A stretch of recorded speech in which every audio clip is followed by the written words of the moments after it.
need all of the portions of the criminal justice system to come together, and that really has to center around the city attorney's office. Business leaders from neighborhoods across the city of Seattle released its second report looking into repeat offenders plaguing our criminal justice system.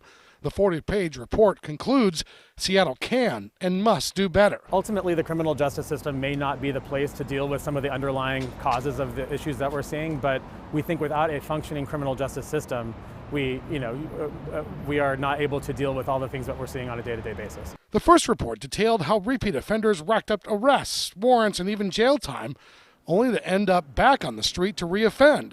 The second report, released Monday, explores how some misdemeanor and other low-level criminals never see the inside of a courtroom. We're hoping that this starts a conversation about more of the system issues that we're seeing, and that we see that kind of circling around the city attorney's office and their unwillingness to take cases and find meaningful resolution. The report claims the Seattle City Attorney's Office only files charges in almost half of the non-traffic related cases referred to prosecutors by Seattle police.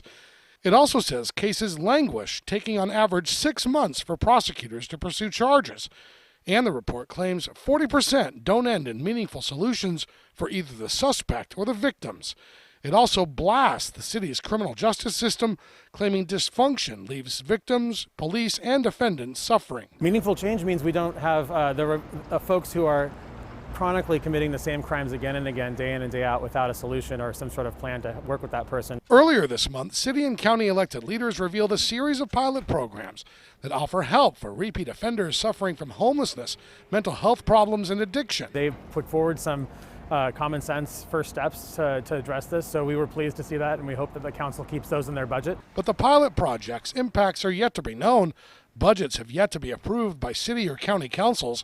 Seattle City Attorney Pete Holmes received a copy of the second system failure report late Monday morning. Mr. Holmes shared this statement with Q13 News, quote, "Nothing has changed since these issues were first raised. It would take another $2 million each year to pay for staff to look at all cases received within 48 hours of notification and seeing them through disposition." He continued, quote, "I'd welcome input from anyone to come up with how to increase funding for my office, funding that would add sufficient resources for courts to minimize recidivism, substance abuse, and mental health issues.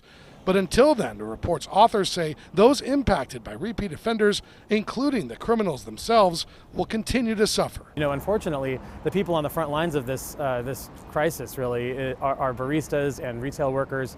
These folks are having to deal with all of this day in and day out in neighborhoods across Seattle. In Seattle, Steve Kiggins, Q13 News.